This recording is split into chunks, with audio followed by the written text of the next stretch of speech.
मित्रों नमस्कार। मैं एडवोकेट स्वेंदु जयपुरिया अपने इस चैनल पर पुनः एक बार आपका स्वागत करता हूं। मित्रों, जैसा कि आप लोग देख रहे हैं, मैं इंडियन एविडेंस एक्ट पर लगातार ही वीडियो अपलोड कर रहा हूं और जैसा कि मैंने आप लोगों को कहा था कि मैं पूरी सीरीज पर बना रहा हूं और इसी सीरीज के क्रम में ये जो चौथा वीडियो है वो आज अपलोड कर रहा हूं। इस वीडियो में मैं आप लोगों को सेक्शन 7 के बारे में बताने जा रहा हूँ। Section 7 of the Indian evidence act, जो कि बहुत ही महत्वपूर्ण है। इसमें section 7 of the Indian evidence में बात करता है या ओकेजन की, अवसर की, दूसरा बात करता है या कारण की और तीसरा बात करता है या प्रभाव की, क्या है और किस ढंग से यह काम करता है। ठीक है, इन सारी चीजों की चर्चा मैं आज आप लोगों के सामने करूंगा। लेकिन सबसे पहले ये मैं आप लोगों को बतला दूं कि कोर्ट काम कैसे करता है, साक्ष्य को कैसे वह किस रूप में वह देखता है। मित्रों, कोई भी न्यायालय है, ठीक है ना, कोई भी न्यायालय है, न्यायालय जो न्याय देता है या फिर जो निर्णय देता है वो साक्ष्य के आधार पर ही देता है। यदि साक्ष्य मजबूत हो तब तो सजा होगी और साक्ष्य यदि कमजोर हो तब ऐसी स्थिति में सजा नहीं हो सकती है। डायरेक्ट एविडेंस है तो डायरेक्ट एविडेंस तो बहुत ही मजबूत साक्ष्य माना जाता है, लेकिन सर्कमस्टांशियल एविडेंसेस को कभी कभी तो सर्कमस्टांशियल एविडेंसेस बहुत ही मजबूत होते हैं, लेकिन कभी कभी सर्कमस्टांशियल एविडेंसेस इतने कमजोर होते हैं कि वह सजा दिलाने के स्थिति में वह साक्ष्य रहता ही नहीं। तो यहाँ पर जो बात की जा रही है ओकेजन की, बात की जा रही है कारण की और जो बात की जा रही है आपके इफेक्ट, ये सारा कुछ सर्कमस्टांशियल एविडेंसेस से रिलेटेड है। ये सारा कुछ जो है वह सर्कमस्टांशियल एविडेंसेस से रिलेटेड है। जैसे मैं आपको एग्जांपल दूं कि कोई एक लड़की का मर्डर हो गया, किसी एक युवा लड़की का मर्डर हो गया। मर्डर के समय वह पता चला कि प्रेग्नेंट थी, लेकिन मर्डर किसने किया, कैसे हुआ, ये कुछ भी पता नहीं। अब ऐसी स्थिति में डायरेक्ट एविडेंस तो कोई है नहीं।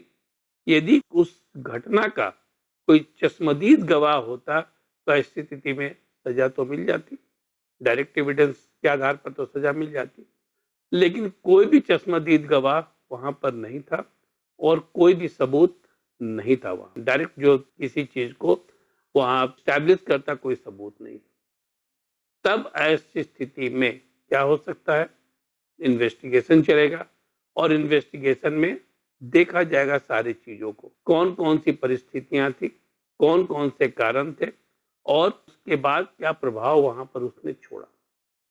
इन्वेस्टिगेशन का स्पष्ट तौर पर मानना है और साक्ष्य कानून का भी बहुत स्पष्ट तौर पर मानना है, साक्ष्य कानून का ही रेदर मानना है कि कोई भी घटना जब घटित होती है तो वह घटना के अवसर की तलाश में मुजरिम होता है। मतलब कि उसे जब अवसर मिलता है तब वह उस घटना को अंजाम देता है, यदि वह प्लान्ड है तो।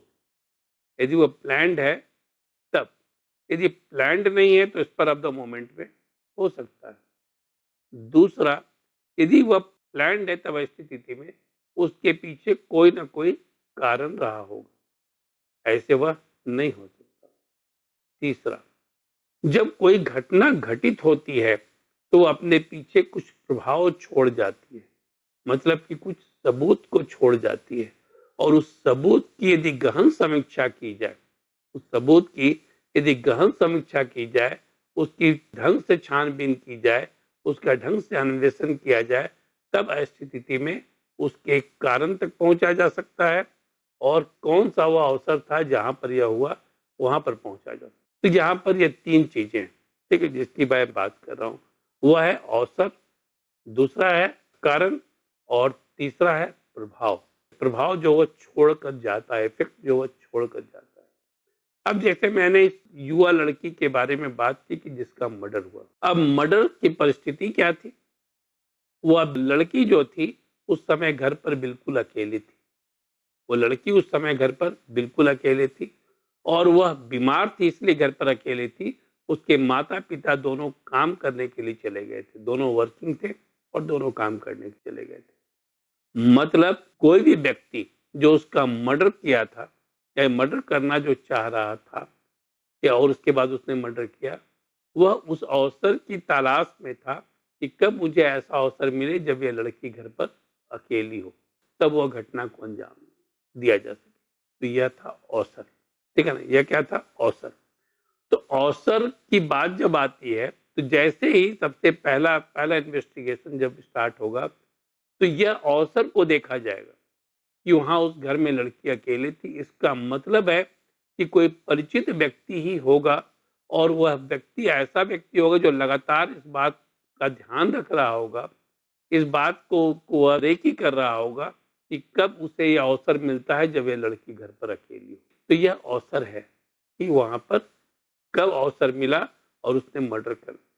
अब इससे इस लिंक पर पहुंचा जा सकता है, उससे इस लिंक पर पहुंचा जा सकता है कि वह अवसर की तलाश में जो व्यक्ति था वह कोई परिचित व्यक्ति होगा, कोई नजदीकी व्यक्ति होगा, आस-पास में रहने वाला ही कोई व्यक्ति होगा, जिसको कि ये पता चला कि वह घर में लड़की अकेली है और उसने वहां पर अटैक किया और इधर उसका मर्डर कर दिया। तो यह होता है अवसर।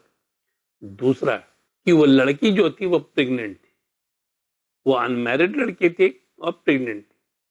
तो यहाँ पर यह पता लगाना बहुत आसान था कि कहीं ना कहीं से इसके कारण, इसका जो कारण रहा होगा वो उस लड़की का प्रेगनेंसी रहा होगा। मतलब जिस व्यक्ति ने उसे प्रेग्नेंट किया संभवतः उसने ही उसका मर्डर किया होगा। तो यहाँ पर अवसर और कारण कि यह कुछ ना कुछ कारण रहा होगा। तो वह कारण क्या था, प्रेगनेंसी। तो इसका मतलब है कि वह लड़की जिस व्यक्ति से मिलती जुलती थी या फिर जिससे उसकी नजदीकियां थी तो नेचुरली प्रेग्नेंट तो वही किया होगा, सेक्सुअली एक्सप्लॉइट उसी ने किया होगा। तो यह दूसरा एक पॉइंट पुलिस को इन्वेस्टिगेशन में मिल सकता है और एक बड़ा कारण बन सकता है। और चूंकि वह लड़की अनमैरिड थी और जिसने उसे प्रेग्नेंट किया होगा उसे इस बात का डर है कि यदि बात खुल गया तो उसकी बदनामी होगी या फिर और भी सामाजिक बहिष्कार उसका हो सकता है, या फिर कोई व्यक्ति ऐसा हो जो कि उसका नियरेस्ट रिलेटिव हो, यहाँ यह भी संभावना हो सकता है, तो उसने ही मर्डर किया होगा।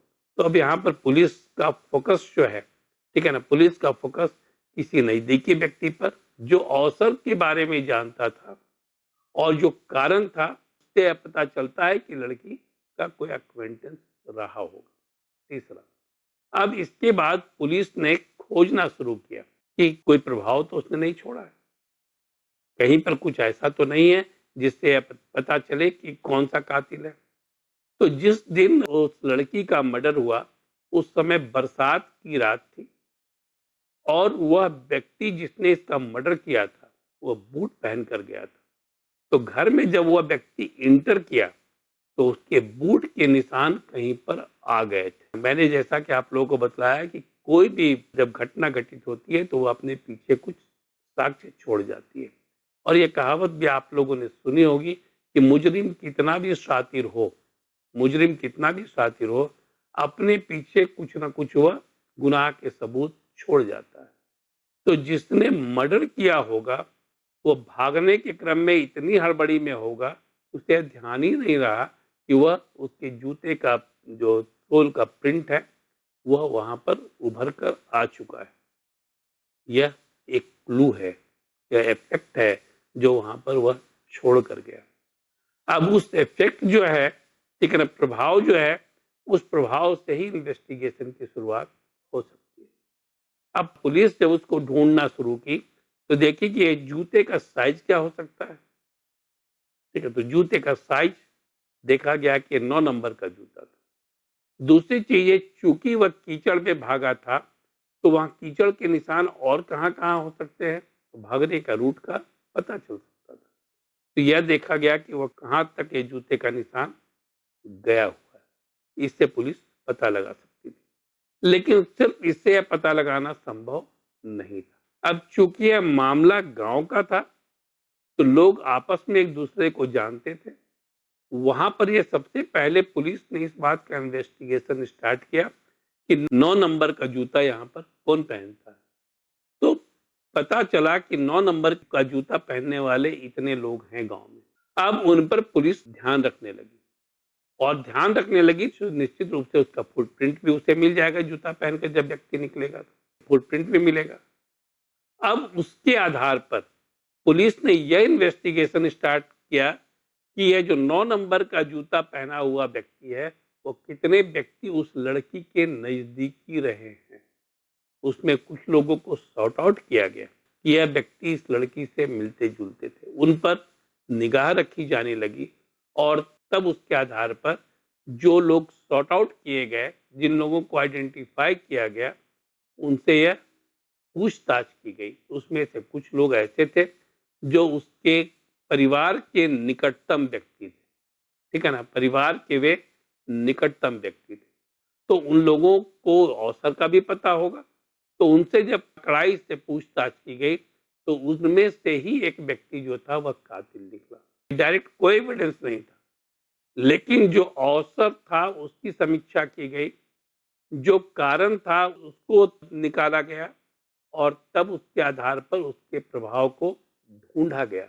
वहां पर जो उसने अपना प्रभाव छोड़ा था उसको ढूंढा गया और उसके आधार पर व्यक्ति तक पहुंचा, उस मुजरिम तक पुलिस पहुंच पाई और यह एक स्ट्रॉन्ग एविडेंस बनकर तैयार, ठीक है ना, यह एक स्ट्रॉन्ग एविडेंस बनकर तैयार।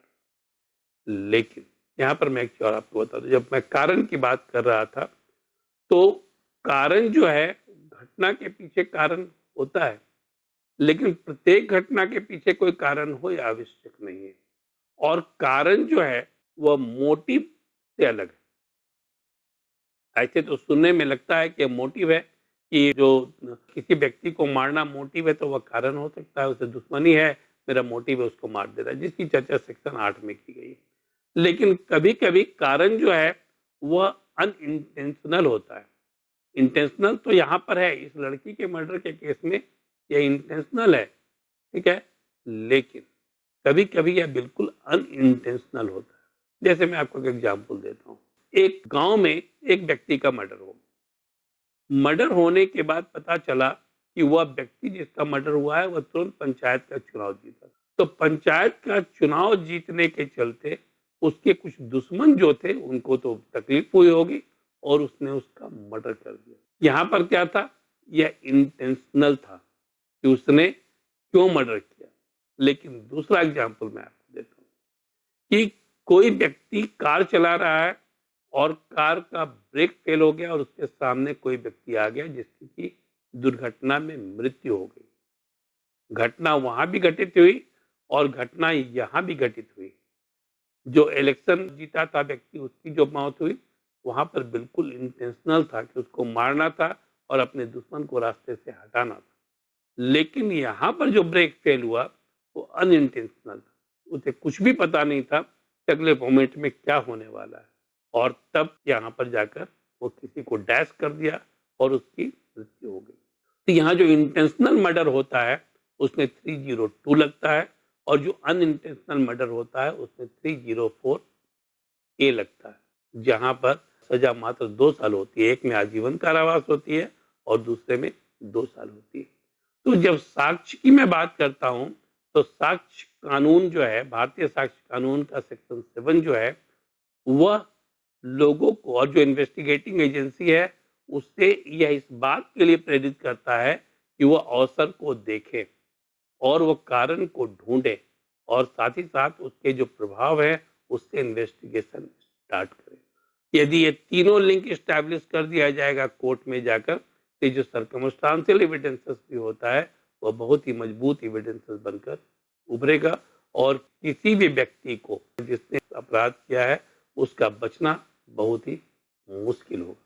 तो मित्रों, मैं उम्मीद करता हूं कि जो अवसर की बात मैंने कही, जो मैंने कारण की बात कही और जो मैंने प्रभाव की बात कही, यह आप लोगों को भली भांति समझ में आ गया होगा। और यदि आप लोग को अच्छे तरह से समझ चुके हैं तो अपने मित्रों को भी इसे शेयर करें जिससे कि वे भी इसे समझ सके और इसका उपयोग वह अपने केस के दौरान कर सके। और मित्रों, अभी तक आप लोगों ने यदि इस चैनल को सब्सक्राइब नहीं किया है तो इसे सब्सक्राइब कर ले और साथ ही साथ बेल आइकॉन को पुश करना मत भूलें, जिससे कि लेटेस्ट नोटिफिकेशन आपको मिलता रहे। धन्यवाद।